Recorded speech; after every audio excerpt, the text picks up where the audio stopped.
Kita dikumpulkan oleh Allah Subhanahu wa taala untuk sama-sama berzikir kepada Allah, mengkaji daripada pemahaman akan syariat agama Allah Subhanahu wa taala. Disebutkan oleh Allah di dalam Al-Qur'an, "Tatajafa junubuhum 'anil madaji'." Sebahagian ahli tafsir mentafsirkan ini ayat adalah waktu antara maghrib dengan isya. Tatajafa junubuhum 'anil madaji', ketika mereka mengangkat badan mereka dari tempat berbaring mereka, dan mereka gunakan waktu tersebut untuk mendekatkan diri kepada Allah Subhanahu wa taala. Yang dimaksud pada waktu tersebut adalah waktu antara maghrib dengan isya seperti kita saat ini, ya Allah. Maka dinyatakan ini waktu antara maghrib dengan isya adalah waktu yang sangat penting, adalah waktu yang sangat mulia, yang harus kita gunakan untuk kebaikan. Digunakan untuk mendekatkan diri kepada Allah Subhanahu wa taala. Sehingga pernah dahulu kala, ya Allah, ada satu orang yang mana dia ini adalah saudagar, memiliki harta yang masya Allah dan memiliki usaha yang luar biasa. Sekali waktu dia mengalami ada hal penting, yakni dia kehilangan daripada surat yang mana ini surat kalau saat ini tidak ditemukan maka dia bisa bangkrut. Jadi dia perintahkan keluarganya untuk membantu mencari dokumen tersebut. Sebab ini sangat dibutuhkan, harus ditemukan segera. Kalau ditemukan apa? Maka semua usaha ini bangkrut semua. Ketika dia cari siang hari, sore hari beserta keluarganya, subhanallah tidak ditemukan sampai datang waktu maghrib. Begitu datang waktu maghrib, saudagar ini berkata kepada keluarganya, sudah, sekarang sudah masuk waktu maghrib, saya ingin pergi ke masjid. Jadi nanti insya Allah ya kita lihat besok atau kapan kita mencari lagi. Berangkat di sang ayah hadirin pergi ke masjid, melaksanakan sholat maghrib berjamaah. Kemudian selepas sholat maghrib dia mengisi waktunya dengan membaca Al-Quran dari memahami daripada syariat Allah dan memahami daripada Al-Quran. Ternyata anak-anaknya di rumah itu nggak merasa puas. Apa dia pergi ke masjid, dia tetap cari barang tersebut, cari dokumen tersebut. Dia bongkar lemari, dia hias, subhanallah ditemukan. Saking senangnya hadirin, ini anak mengatakan alhamdulillah, kalau begitu apa saya nggak jadi bangkrut. Maka demi ingin memberikan kabar baik ini, dia langsung berangkat menyusul abahnya ke masjid. Abahnya lagi baca Quran, lagi tadabbur Al-Quran antara maghrib dan isya. Datang ini anak memberikan kabar, abah, alhamdulillah abah nggak jadi bangkrut. Abahnya kaget, ada apa nak? Dia bilang alhamdulillah abah, surat atau dokumen yang hilang sudah saya temukan. Kata abahnya, nak, engkau membicarakan urusan dunia antara maghrib dan isya, dan engkau memutuskan saya sedang membaca Al-Quran firman Allah Subhanahu wa taala dengan menjelaskan bahwa dokumen ditemukan. Kata ini abah juga nak terus terang, ini perlu dididik ulang. Maka engkau bakal saya kirim ke pondok pesantren untuk belajar adab, biar tahu bagilah keutamaan waktu antara maghrib dan isya, akan bersuruh engkau belajar selama 1 tahun. Itu dia hadirin, ketika waktu antara maghrib dengan isya diisi dengan hal yang sia-sia, begini keadaan mereka orang-orang salihin terdahulu. Tidak rela antara maghrib dan isya diisi dengan hal yang sia-sia. Tidak rela antara maghrib dan isya diisi dengan hal yang tidak ada manfaatnya. Makanya orang-orang tua kita selalu mengajarkan antara maghrib dengan isya diisi dengan tadarus Al-Quran, diisi dengan membaca agama Allah seperti kita saat ini, diisi dengan berzikir kepada Allah Subhanahu wa taala. Maka alhamdulillah malam hari ini kita dipilih oleh Allah antara maghrib dan isya kita habiskan untuk mengkaji ilmu agama Allah Subhanahu wa taala. Dan juga ialah penting bagi kita semua dalam menjalankan ibadah kepada Allah, ya harus dengan ilmu. Makanya Allah Subhanahu wa taala nyatakan dalam ayat Al-Qur'an, Allah berfirman, "Ma khalaqtul jinna wal insa illa liya'budun." Tidaklah kami ciptakan jin dan manusia melainkan hanya untuk beribadah kepada. Di sini Abdullah bin Abbas radhiyallahu anhu mengatakan maksud ya'budun ay yata'allamu, agar mereka mengerti bagaimana ibadah sesungguhnya. Jadi kalau saat kita ini Pak cuma ngandalin ibadah, cuma nggak mau nimba ilmu agama Allah, cuma mengandalkan sholat, puasa dan lain-lain, tapi kita nggak ngerti ilmunya. Khawatirnya ibadah kita sebab kita tak tahu apa yang diwajibkan, apa saja rukun dan syaratnya, apa aja yang harus kita tinggalkan ketika menjalankan ibadah tersebut. Kita tidak tahu apa saja yang membatalkan sholat, sehingga akhirnya hadirin kita menyangka telah melakukan banyak kebaikan, tapi tidak satu pun kebaikan diterima oleh Allah. Seperti yang Allah nyatakan di dalam Al-Quran, yahsabuna annahum yuhsinuna sun'a. Mereka menyangka telah melakukan banyak kebaikan, tapi ternyata tidak satu pun kebaikan yang diterima oleh Allah, gara-gara tidak mengerti ilmu dan cara yang benar yang diajarkan oleh Allah Subhanahu wa Ta'ala. Bagaimana pernah kejadian ketika ada satu orang Arab, orang pedalaman di Arab sana, dia punya niat ingin berjumpa dengan Nabi Muhammad. Maka berangkat dia dari kampungnya, masuk ke kota Madinah, langsung menuju masjid. Begitu sampai di masjid, ternyata Nabi baru dikelar melakukan salat berjamaah bersama para sahabat. Maka Arab ini pun berpikir dalam hatinya, kalau saya mau langsung ketemu Nabi, pasti Nabi bakal menyuruh saya sholat dulu. Maka sebelum disuruh Nabi saya sholat, dia sholat sendiri akhirnya. Begitu dia sholat, cuma masalahnya dia tidak mengerti rukun syarat. Dia pikir ya sholat ya cuma gerakan baca Fatihah dan ruku ya seperti yang diketahui oleh dia. Nabi menyaksikan ternyata sholat orang ini, Arabi ini, tidak memenuhi rukun dan syaratnya. Mungkin tidak ada tumaninah dalam sholatnya. Maka ketika di Arab dikelar sholat, Pak, Nabi nengok pada Arabi ini. Nabi berkata, ya bulan, dalam baik ya Rasulullah, sholli baina kalam sholli. Sholatlah engkau belum mendirikan sholat dengan itu. Ini Arabi bingung. Barusan saya mendirikan sholat, tapi Nabi bilang saya belum sholat. Aku jangan-jangan Nabi tidak lihat saya sholat kan? Dan perintah Nabi itu tidak boleh ditolak. Dalam baik ya Rasulullah. Maka ini Arabi, orang ini pun kembali sholat hadirin yang kedua kali. Tentunya sholat yang kedua sama dengan sholat yang sebelumnya, gerakannya, sebab itu yang dipahami oleh Nabi. Lihat lagi sholatnya masih belum berubah, ditunggu sama Rasulullah. Begitu orang kelar sholat, Nabi kembali nengok, bulan, kalau baik ya Rasulullah, sholli fa innaka lam tusalli. Sholatlah engkau mendirikan sholat. Bingung sama Arab, dua kali saya sholat, Nabi bilang belum sholat. Jangan-jangan benar-benar Nabi nggak lihat saya sholat. Maka pas yang ketiganya apa? Ia bergeser ke posisi yang pasti dilihat oleh Nabi Muhammad. Bahkan dia menunda takbirnya sampai Nabi lihat dia. Ditunggu. Begitu Nabi nengok pada dia, nah sekarang ada dia takbir Allah. Cuma masalahnya sholat yang ketiga sama dengan sholat yang sebelumnya. Ditungguin sama Rasulullah. Begitu dikelasan, Assalamualaikum warahmatullahi wabarakatuh. Nabi kembali nengok pada dia. Pula dalam baik ya Rasulullah, sholli fa innaka lam tusalli. Sholatlah engkau belum mendirikan sholat. Maka baru paham ya Arabi. Berarti sebenarnya Nabi ketika saya dari tadi. Maka dia mendekat kepada Rasulullah. Ya kan? Saya diulang sholat sebanyak 3 kali, tapi kok masih belum sholat ya Rasulullah? Kata Nabi dari sahabat, sholat ada syaratnya, sholat ada rukun dan syaratnya, ada perkara yang harus kau lakukan di dalam sholat. Maka Arab itu berkata, tidak ada di sholat ya Rasulullah. Kalau begitu tolong ajarkan aku sholat ya Nabi Muhammad. Maka diajarkan sama Rasulullah, sholat itu caranya ini, bacanya ini, itu harus seperti ini, tumaninah itu bagaimana, tidak harus seperti apa. Diajarkan kaifiyah sholat, bagaimana cara sholat yang benar. Begitu sudah paham, Nabi itu sholat lagi. Begitu sholat yang keempat kata Rasulullah, sekarang baru mendirikan sholat. Jadi, apabila ditanyakan Allah, ini pelajaran hadis yang disampaikan Nabi Muhammad kepada Arab ini pelajaran penting buat kita. Berapa banyak kita sebagai umat Islam hadirin, kalau untuk menghadiri majelis taklim ada aja alasan.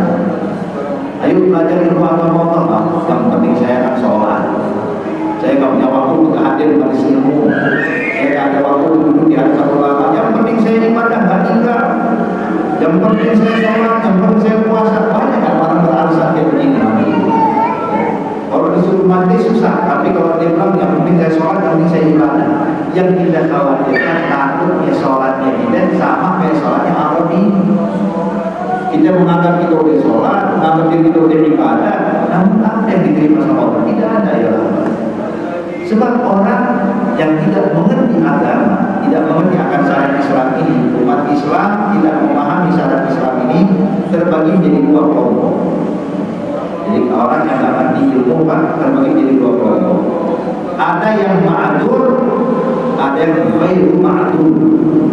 Siapa itu ma'adur? Ma'adur itu yang dimaklumi oleh syariat, tidak ngerti. Siapa? Mereka orang-orang yang tinggal jauh dari lingkungan ulama, yang mana dakwahnya ulama tidak sampai kepada mereka, tinggal di pedalaman hutan, tinggal di atas gunung, hadirin nanti dakwahnya ulama tidak sampai ke sana. Maka mereka ini adalah ma'adur, gak ngerti akan syariat Islam tapi dimaklumi oleh Allah. Seperti ahlul fatrah. Ahlul fatrah itu kan Allah Subhanahu wa taala menyatakan di dalam Al-Qur'an, "Wa ma kunna mu'adzibina hatta nab'atha rasula." Kami enggak bakal mengadab orang-orang yang ahlul fatrah sampai kami utus kepada mereka rasul. Arti selagi rasul tidak sampai kepada mereka atau mereka tidak diutus dari seorang rasul pun kepada mereka, maka mereka dinyatakan ma'dzur, dimaklumi dalam syariat Islam. Arti mereka bakal selamat najur, arti bakal selamat nanti di hari kiamat.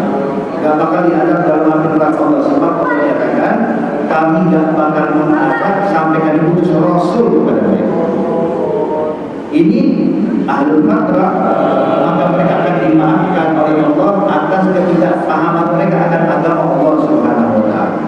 Sama dengan saudara-saudara kita muslimin yang tinggal di pelosok, yang susah datangi ulama di sana, dan mereka tidak ada akses untuk mendatangi para ulama kelas. Mereka muslimin, mereka pun mendapatkan dimaklumi oleh Allah Subhanahu wa taala. Yang kedua, yang ghairu ma'dzur. Siapa yang ghairu ma'dzur? Yang tidak dimaklumi oleh syariat. Artinya ketidakpahaman mereka akan agama Allah itu bakal menjadi beban untuk mereka nanti di hadapan Allah. Siapa mereka? Orang-orang muslimin yang tinggal di lingkungan ulama tapi tidak menuntut ilmu agama Allah, tinggal di lingkungan majelis taklim tapi tidak mau mempelajari agama Allah. Apa alasan mereka nanti di hadapan Allah? Ketika nanti sholat mereka ternyata banyak salahnya, sholat mereka banyak kurangnya, kemudian waktu berdiri di hadapan Allah, waktu dihisab, ingat kita semua nanti bakal berdiri di hadapan Allah untuk dihisab, untuk diminta pertanggungjawaban di hadapan Allah Subhanahu wa taala. Sebagaimana sabda Nabi besar Muhammad sallallahu alaihi wasallam, "Ma minkum illa sayukallimuhu rabbuh, laisa bainahu wa bainahu turjuman." Kata Nabi Muhammad, kalian semua nanti bakal berdiri di hadapan Allah satu demi satu, tidak ada pengacara, tidak ada penterjemah, tidak ada pembela dalam pengadilan Allah. Cuma kita dengan Allah. Setiap diri kita ini masing-masing bakal berdiri di hadapan Allah untuk dihisab, untuk ditanya, kenapa kau lakukan ini? Kenapa kau tinggalkan ini? Kenapa salatmu seperti ini? Kenapa ibadahmu seperti ini? Coba bayangkan hal ini. Saat kita nanti berdiri di hadapan Allah, ketika Allah mengoreksi salat kita, mengoreksi puasa kita, mengoreksi zakat kita, mengoreksi hajinya kita, mengoreksi ibadah kita. Allah tanya, kenapa kau ibadah seperti ini ya hamba?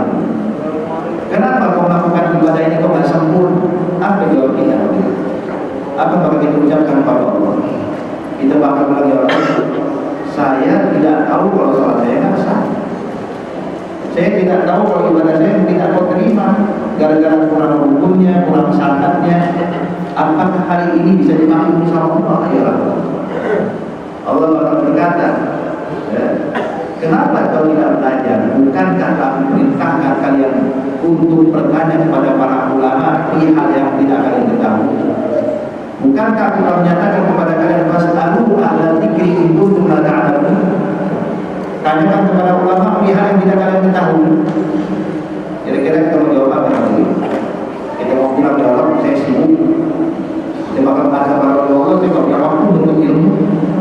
Sehingga punya waktu dulu di hadapan ulama, apakah ini bisa menjadi alasan kita waktu berdiri di hadapan Allah? Tentu kita sepakat tidak mungkin bakal diterima oleh Allah Subhanahu wa taala. Jadi hadirin adalah dimuliakan Allah Subhanahu wa taala, bahwasanya menimba ilmu agama Allah itu adalah suatu kewajiban. Nabi menyatakan di dalam hadis kata Rasulullah, "Utlubul ilma walau bisyai." Tuntutlah ilmu walaupun sampai ke tempat yang menjauh sekalipun. Kalau memang tidak ada ulama di lingkungan kita, Pak, maka pergi cari ulama. Kalau tidak ada majelis taklim di lingkungan kita, pergi cari majelis taklim dulu. Pelajari ilmu agama Allah Subhanahu wa taala, pahami akan syariat Allah.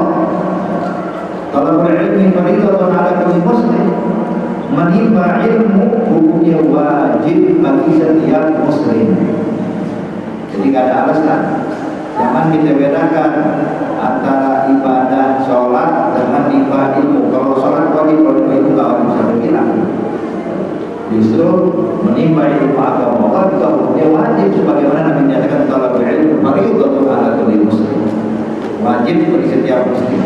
Dan juga hadirin hadirat yang dimuliakan Allah, ketika seseorang mempelajari ilmu agama Allah Subhanahu wa taala, maka Allah Subhanahu wa taala akan menjaganya dari tipu dayanya syaitan yang berusaha mencegah kita untuk mendapatkan ridha dari Allah, yang berusaha menghambat kita dari mendapatkan ampunan dan rahmat Allah.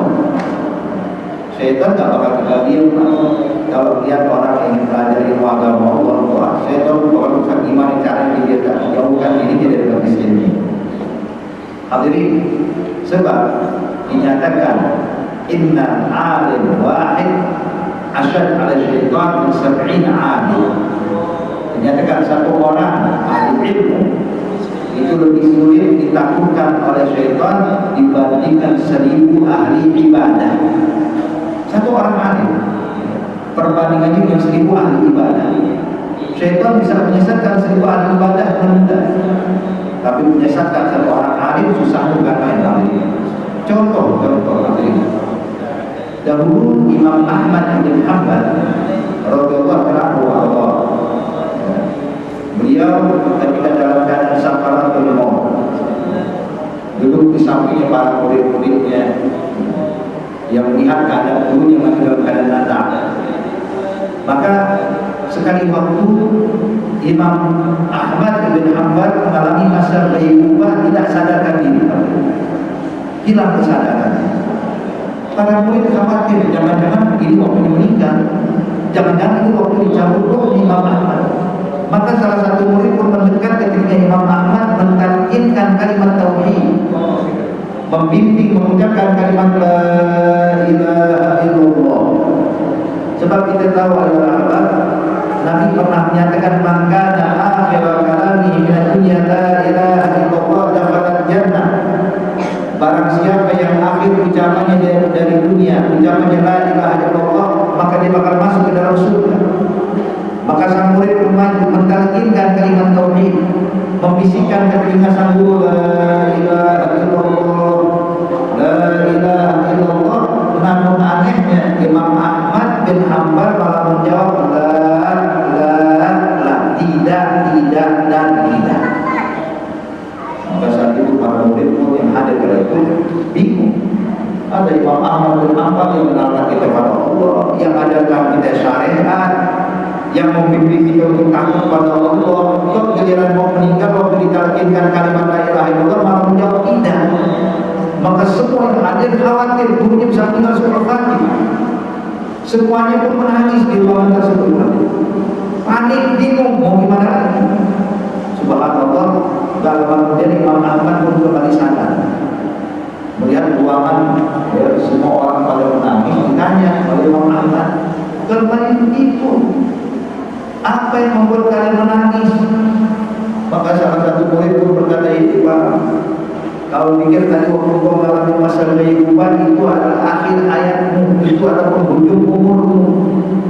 Lalu salah satu dari kami mentalkinkan kalimat la ilaha illallah, malah kau menjawab tidak dan tidak. Kami khawatir kau meninggal dalam keadaan seperti Fatimah. Maka Imam Ahmad pun berkata, "Hai murid-murid, saya mengatakan tidak tadi bukan menjawab kalian, tapi pada saat kedua tadi iblis datang pada saya, syaitan datang menghampiri saya sambil ingin jadi tanda aku kalah kali ini. Ini syaitan sambil hebat kau ya Ahmad, kau menang dari saya. Hebat kau ya Ahmad, kau selamat dari gangguan saya. Hebat kau ya Ahmad, engkau berhasil mengalahkan saya." Maka saya jawab tidak, tidak, dan tidak. Saya tidak mengatakan diri saya telah menang dari syaitan, dan saya tidak mengatakan diri saya telah selamat dari godaan syaitan, berhasil dari budayanya. Selagi ruh masih di dalam jasad saya belum menang dari syaitan. Hai murid-muridku, kata Imam Ahmad, tahukah kenapa syaitan bicara seperti ini pada saya? Sebab syaitan berharap saya bilang iya, saya menang dari itu. Iya, saya berhasil menaklukkan kau ya syaitan. Tahu tujuannya apa? Yang timbul sifat ujub bangga diri dalam hati saya, sehingga akhirnya saya bisa meninggal dalam keadaan ujub, alias meninggal dalam keadaan maksiat pada Allah. Akhirnya untungnya Imam Ahmad tahu itu daya syaitan. Artinya dia paham ini syaitan ngomong kayak begini jadi percaya. Mana pernah saya pernah kalah akhirnya. Syaitan bakal berusaha mencegah kita untuk dapat ridha Allah. Maka saya katakan tidak, saya belum menang dari goya syaitan selagi ruh masih ada. Selagi ruh belum dicabut, saya belum menang dari goya syaitan. Jadi ini Imam Ahmad bisa jawab seperti ini karena punya ilmu. Coba kalau kita syaitan lagi sekarat atau syaitan hebat, bapak kok hebat dari saya, bapak telah berhasil menaklukkan saya, bapak nggak tertipu dengan saya, kita bakal bilang apa nanti? Bilang iya saya tahajud nggak pernah tinggal, oh ya saya baca Quran sehari sekian, oh ya saya sedekah setiap hari sekian. Kalau anda nggak punya ilmu, dengan mudahnya setan mencegah, dengan gampangnya setan menipu kita bakal mengatakan iya saya. Makanya hadiran kemuliaan Allah, ini fungsi ilmu agama. Kita memahami akan syariat Allah itu pernah hadirin dahulu dikisahkan tentang Syekh Abdul Qadir Jilani. Syekh Abdul Qadir Jilani radhiyallahu anhu Allah pernah beliau dalam suatu malam ingin bermunajat kepada Allah, menyendiri untuk khalwat berzikir kepada Allah Subhanahu wa taala. Ketika keluar dari rumahnya menuju tempat dia beribadah, dalam kegelapan malam itu dia melihat cahaya yang terang benderang di langit pada waktu malam. Tapi dia melihat cahaya yang begitu terang sampai Syekh Abdul Qadir pun terhenti memandangi cahaya yang begitu terangnya di waktu malam hari. Padahal zaman Syekh Abdul Qadir belum ada lampu kayak gini kan. Makanya Syekh Abdul Qadir pun kagum, subhanallah, ini cahaya dari mana datangnya? Kemudian subhanallah, ini cahaya pun mengeluarkan suara berkata, ya Abdul Qadir anta abdi, ya Abdul Qadir anta habib, ya Abdul Qadir laqad rafa'tuka ila makanin 'ali salma turid if'al ma syi'ta wa turk ma syi'ta. Dia bilang, hai Abdul Qadir, engkau adalah hamba-Mu. Hai Abdul Qadir, engkau adalah kekasih. Hai Abdul Qadir, engkau telah angkat ke derajat yang sangat tinggi sehingga tidak ada lagi kewajiban bagimu. Engkau ingin ngerjain apapun, silahkan. Mau tinggalin amalan apapun juga silahkan. Tidak ada beban lagi untuk ya Abdul Qadir. Maka si Abdul Qadir dia lari Pak. Ketika mendengar ucapan ini yang tadi dia pandangi cahaya kepada ta'ajub kagum, tapi begitu mendengar ucapan ini, engkau telah angkat ke derajat yang sangat tinggi, tidak ada beban dia bagimu. Kau pengen ibadah silakan, gak mau ibadah lagi silakan, mau lakukan doa silakan, mau maksiat juga silakan, tidak ada lagi beban bagimu. Maka si Abdul Qadir Jilani berubah pandangan yang tadi dikagum menjadi pandangan yang sinis dan tajam pada cahaya, sambil berkata, uskud anta ya Allah, diam kau hai musuh Allah. Saya tahu kau ini adalah syaitan yang berusaha mencegah saya untuk mendapatkan ridha dari Allah. Maka di cahaya Pak, yang paling terang meredup. Sebelum hilang di cahaya, keluar lagi suara, ya Allah ya, ente tahu dari mana kalau saya syaitan? Maka si Abu Bakar jalani bilang, bagaimana nggak tahu? Ada manusia yang lebih mulia dari saya, tapi tetap dibebankan ibadah. Dialah Nabi Muhammad. Nabi Muhammad tetap diperintahkan sholat, tetap diperintahkan puasa, tetap dilarang bermaksiat. Saya cuma Abdul Qadir, kok bisa lebih unggul dari dia? Di sini saya bilang syaitan. Atau Abdul Syaitan nanti dia bagi Abdul Qadir, tahu apa? Dengan cara kayak begini nih, saya telah berhasil menyesatkan 100.000 ahli ibadah menjadi orang yang tidak punya agama sama sekali. Hadirin, mungkin ingat ya, beberapa tahun yang lalu, mungkin tahun 2010, 2011 atau 10 tahun, 20 tahun yang lalu kurang lebih hadirin. Itu kita dapatkan di Indonesia ini lagi rame-ramenya banyak nabi palsu, betul ya. Ada di antara mereka yang ngaku sebagai nabi palsu, ditanya, kok bisa sih ngaku sebagai nabi? Ente kan muslim, ente kan orang beriman kepada Allah, ente kan yakin bahwa dia dan Tuhan selain Allah dan Nabi Muhammad utusan Allah, betul. Tapi kok bisa ngaku sebagai nabi? Apa jawabnya hadirin? Di antara pengakuan ini orang-orang yang ngaku nabi, Pak, dia bilang, ya sebab saya waktu lagi ke puncak Bogor ada waktu ini. Kalau Nabi Muhammad di bawah Hira, dia di puncak Bogor, di villa kan. Saya lagi di villa, lalu sendiri, tahu-tahu saya lihat cahaya, terus bilang, dia pulang, engkau saya akan jadi nabi. Besok aku nabi dia. Sudah. Di budaya ini yang dilakukan syaitan kepada si Abdul Qadir, kepada orang ini nabi. Cuma bedanya, ketika orang memiliki ilmu tahu di budaya ini, tapi bagi orang yang tidak punya ilmu, dengan mudahnya percaya akan godaan syaitan. Hadirin, hadirat yang dimuliakan Allah Subhanahu wa taala. Maka ini ilmu sangat penting. Pelajari ilmu agama Allah bukan cuma untuk biar ibadah kita benar doa, tapi untuk bisa menyelamatkan kita dari tipu daya syaitan. Nah, ilmu yang bermanfaat yang harus kita pelajari Bapak dan Ibu sekalian adalah ilmu yang membuat kita makin takut sama Allah. Jadi kalau kalian tahu ilmu yang bermanfaat itu apa sih? Apakah ilmu fikih, apakah ilmu tafsir, apakah ilmu hadis, apakah ilmu sirah atau ilmu apapun? Hadirin yang dimuliakan Allah, ilmu yang bermanfaat adalah ilmu yang membuat kita makin takut sama Allah. Itu bermanfaat. Kalau seandainya kita pelajari ilmu tentang tafsir Quran sekalipun, tapi tidak bikin kita jadi takut sama Allah, gak menanamkan kita makin mengagungkan Allah, berarti ilmu gak bermanfaat bagi dia. Ilmu ini sih bagus, tafsir Quran, tapi gak bermanfaat bagi dia.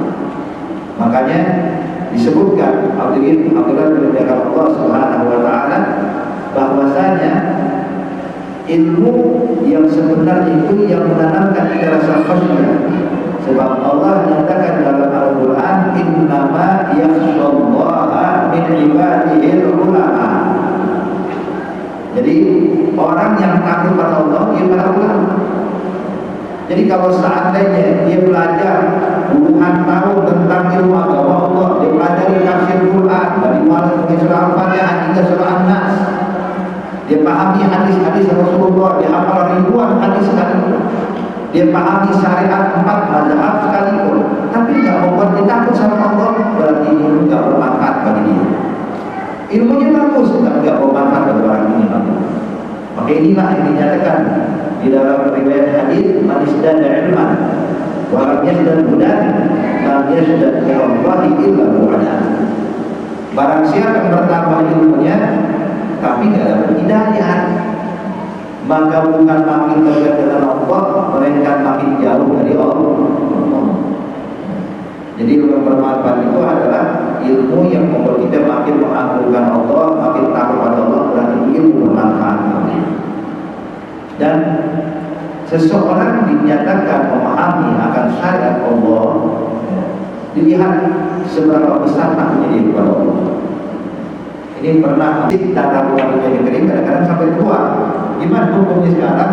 Ini pun juga dinyatakan sholat tidak sah. Sholat tidak sah. Makanya di sini perlu diperhatikan benar-benar pentingnya belajar, pentingnya menimba ilmu agama Allah, tujuannya biar ibadah kita bisa diterima sama Allah. Kalau ada yang bilang, saya ini pengen hadir ke majelis taklim, cuma terus terang, saya ini kalau duduk di majelis taklim nggak paham apa yang disampaikan ustaz atau disampaikan guru ngaji saya. Gimana nih? Sebenarnya hadirin pertama, kita duduk di majelis taklim Bapak Ibu sekalian, walaupun nggak paham, tetap kita udah mendapatkan keberkahan. Kenapa? Dia paling nggak waktu kita terjaga dari perbuatan maksiat. Ya kan, kalau saat ini duduk di majelis taklim ini kan ada gosip. Coba kalau ada majelis taklim, mungkin lagi ngobrol apa nih gosipin orang ya. Mungkin sibuk dengan handphone, tapi sekarang alhamdulillah duduk di majelis taklim dia dengerin nasihat, dengerin ilmu, alhamdulillah dia paling nggak selamat dari perbuatan maksiat. Maka dinyatakan orang yang duduk di majelis ilmu walaupun tidak paham tetap dapat berkah. Walaupun tidak mengerti Ustaz ngomong apa, bahas tafsir Quran saya tidak mengerti, nggak apa-apa, duduknya kita juga bagian berkah. Ini contoh kan biasa kita ini kalau ada orang meninggal lah di lingkungan kita biasa ada acara tahlilan ya, acara tahlilan. Ada tahlilan ada sampai 7 hari biasanya. Saya mau tanya nih, acara tahlilan malam kelima sama malam ke-7 rame apa nih hadir? Malam ke-7 berame Pak ya. Kenapa lebih rame? Ada besek deh, pulang mau berkat kita. Iya kan, secara normal kan gitu hadir. Sekarang begini hadirin, saya mau tanya, kalau ada orang hadir acara tahlilan di malam ke-7, dia nggak pernah malam pertama, nggak pernah hadir, malam kedua nggak pernah hadir, nggak pernah ke-7, ntar malam ke-7 kalau bisa dia datang. Jadi memang dia khususkan mau datang cuma di malam ke-7 doang, malam pertama sampai malam ke-6 nggak pernah hadir, tapi malam ke-7 hadir. Makanya kalau acara tahlilan malam ke-7 kadang-kadang tuh rumah nggak muat, satu perjalanan hadirin saking ramainya orang. Subhanallah, coba perhatikan Pak. Pada malam tertentu yang hadir acara tahlil kan tidak semua baca Yasin. Ada satu orang datang dalam keadaan capek, dia harus kerja, hadir malam ke-7, duduk di dalam hadirin, begitu mulai baca Yasin dan dia nggak baca Yasin di molor. Jangan pernah baca Yasin. Ya Rasulullah Quranul Hakim dia tidur. Selepas Yasin dibaca tahlil masih molor nih orang. Selepas jadi kalau malam itu habis Yasin tahlil ada Mu'ayyatul Hasanah, Ustaz ceramah, ngasih nasihat tentang matian dan lain-lain, masih tidur nih orang. Sahihul Bukhari yang punya rumah tahu orang dari tadi nggak baca Yasin dan tadi cuma tidur doang. Nah Yasin dia baca, wala tahlil dibaca, wala dengerin nasihat. Saya mau tanya, nanti habis itu waktu pembagian berkah, kira-kira orang dikasih? Dikasih tetap pakai uang bapak, ini berkah di bapak. Ini beseknya Bapak. Padahal tahu nggak baca Yasin, cuma numpang tidur doang hadirin, tapi tetap dikasih berkat. Ini beseknya ini. Subhanallah. Udah begitu waktu dia pulang nih, yang punya rumah ucapin pada terima kasih udah hadir. Padahal nggak baca Yasin tahu, tapi tetap saya udah ucapin terima kasih atas kehadirannya. Hadirin, kalau manusia bisa memperlakukan orang yang duduk di tempat seperti ini, lalu bagaimana dengan Allah? Kita duduk di rumahnya, kita duduk memahami syariatnya, kita duduk memangnya untuk belajar ilmu agama Allah Subhanahu Wa Taala. Ambil kabar, walaupun kita nggak paham hadirin, tetap insya Allah kebagian daripada rahmat Allah Subhanahu Wa Taala. Oke, jangan sungkan duduk di majelis ini. Sejam 2 jam, apalagi kata Nabi untuk majelisnya besar, khairun min ibadah al-rahmah. Kata Nabi Muhammad, hadir ke majelis ilmu sesaat itu pahalanya Pak lebih afdal dibandingkan orang salat 1000 rakaat di rumahnya. Siapa yang pernah salat 1000 rakaat di antara kita? Ya, 100 rakaat pernah kita salat 100 rakaat tiap malam. Nah, tapi dulu di majelis ilmu sesaat ini malah lebih afdal daripada salat 1000 rakaat. Subhanallah. Bayangin kalau kita ini senang hadir majelisnya. Pagi ada majelis kita hadir, siang ada majelis kita hadir, malam ada majelis kita hadir. Di sisi-sisi di selain waktu sibuk kita ada waktu kosong hadir ke majelis taklim. Itu pahalanya lebih afdal dibandingkan orang sholat 1000 rakaat. Subhanallah. Ada nikmat, nikmat besar yang Allah berikan kepada kita, jangan disia-siakan hadirin. Allah kasih kita umur, Allah kasih kita usia, jaga benar-benar, habiskan waktu kita untuk hal yang baik.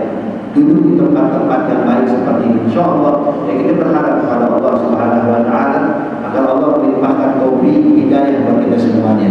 Jika paling tidak kita bisa terselamatkan dari perbuatan maksiat, waktu kita terjaga untuk hal yang baik, untuk memahami itu agama Allah Subhanahu wa taala. Insyaallah yang saya sampaikan bisa bermanfaat buat kita, bisa maju dan memberikan semangat untuk kita, memotivasi kita untuk selalu hadir di majelis taklim, duduk di majelis ilmu, belajar ilmu agama Allah Subhanahu wa taala.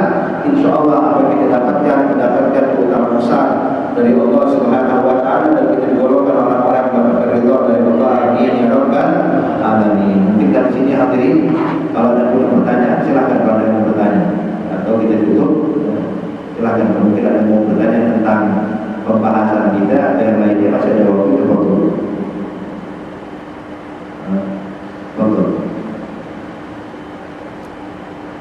Silakan.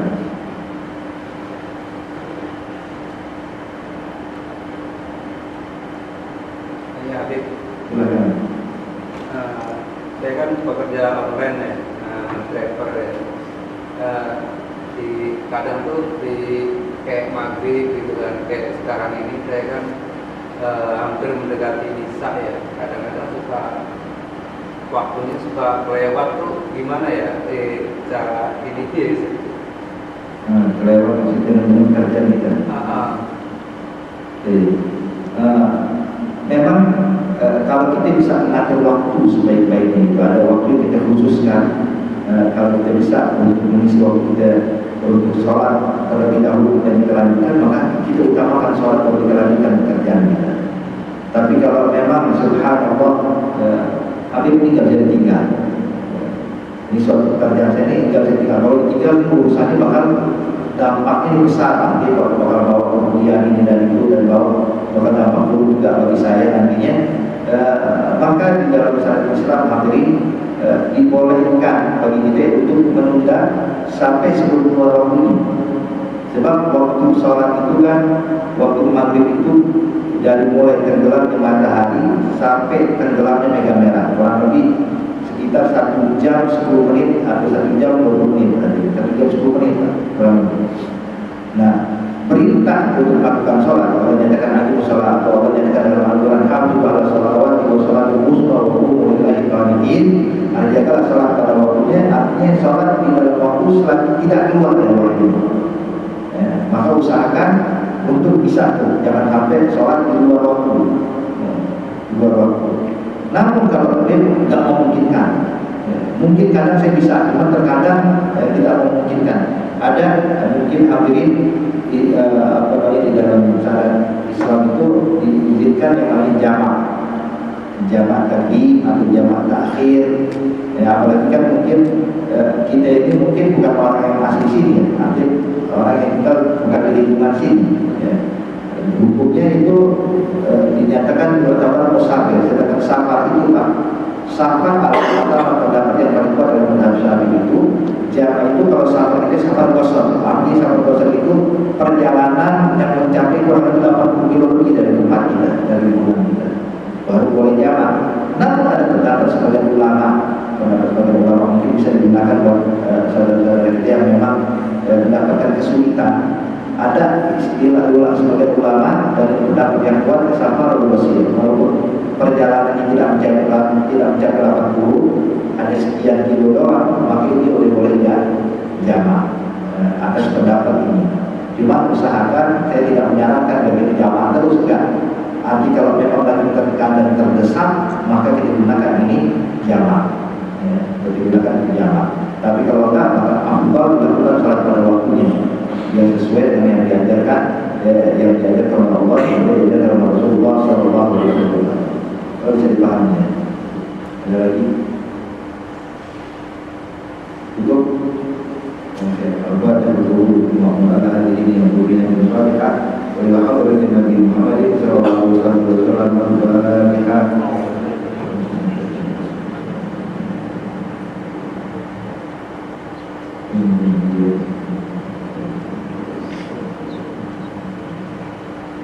Rabbana taqabbal minna innaka antas samiul alim wa tub alaina innaka antat tawwabur rahim. Wa subhanallahi wa bihamdihi ya salam wa alhamdulillahi rabbil alamin. Wassalamualaikum warahmatullahi wabarakatuh.